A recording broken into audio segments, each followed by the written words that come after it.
Hello everybody, it's Justice, and I'm going to be flipping through my September Traveler's Notebook insert. I'm a little late, but we're gonna just jump right into it. I have decorated my cover with some stamping and some stickers that I liked. The back has these. I ended up with the Ellie Goulet sticker in my recent order, so oh, coveted sticker. Okay, we go to the front page. I don't put anything here.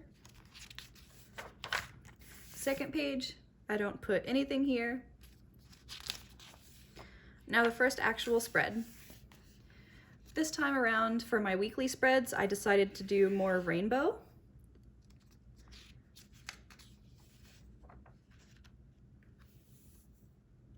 One thing that I did a lot with this insert is trying out color. I know in one of my more recent videos I kind of talked about how I have a very big comfort zone when it comes to my planner and using Lexington gray ink and kind of keeping it very monochrome. And so after I filmed that, I decided to challenge myself and try being a lot more colorful and seeing how I felt about it. And I do have to say, although flipping through it looks really beautiful, I really don't like it.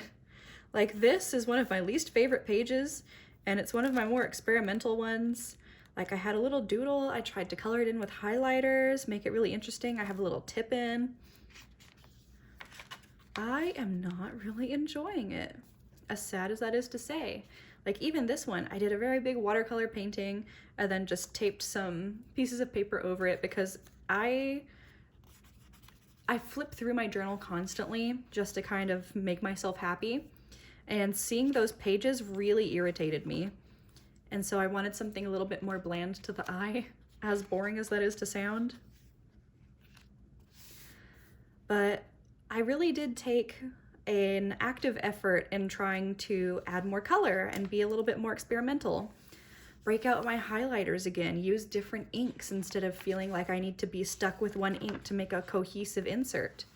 And so you can see here I used Yamabudo, this I'm pretty sure is Konpeki, Lexington Gray, and then this is Emerald of Chivor.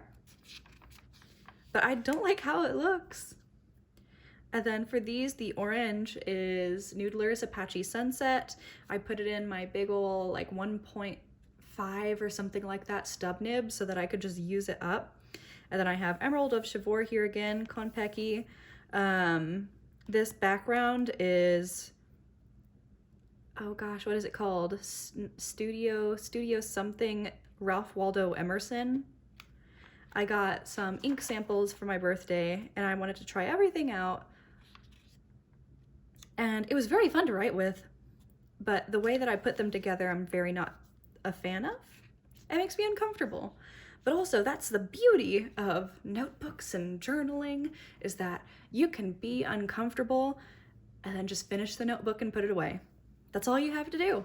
And so I continued through this whole thing. You can kind of see my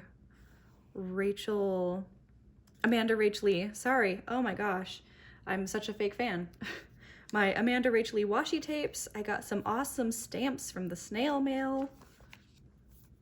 And I got a lot of new washi tapes for my birthday.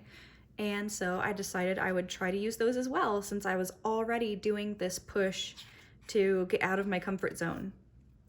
This is probably one of my favorite spreads in this entire book. I really love how I used this ink here, that kept it cohesive, but then on a separate piece of paper and diagonally, I used Organic Studio, that's the brand, Organic Studio Nitrogen. And so the different piece of paper and the different slant of the writing made me feel okay with this. So that is something fun that I took away. I got a lot of like little washi stickers for my birthday as well, so I'm implementing those along with the like metric ton of washi tape my family members sent me. So thank you everyone who contributed to my hoard of things. I'm using them up.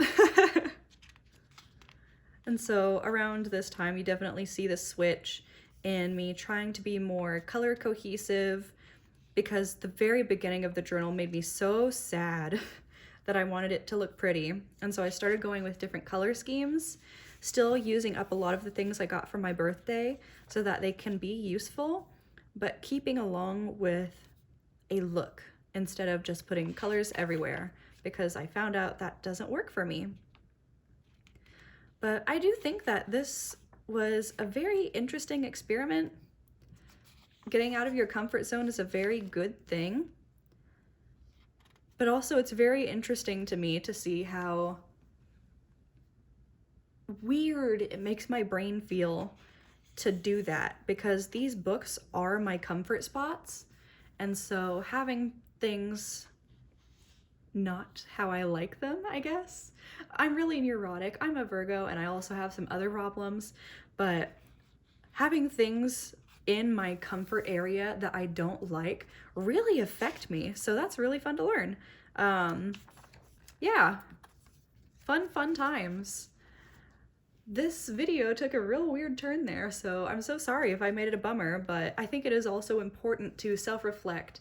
So going into different comfort zones is very important, but you do also have to understand if you're doing something for self-care and you're actively making it more difficult for yourself, maybe take a step back. So like this, way too much, way too chaotic, way too contrasting. But this, okay, I have 2 different ink colors and then they're all close to the same range. This I can be okay with. So I learned about myself a lot in September, and I hope that you did too. Please don't forget to like and subscribe. Let me know how your September went. Have you done any experiments in your personal journaling that made you think about yourself and think about your process? Let me know, and have a good one. Thank you so much for watching, and until next time.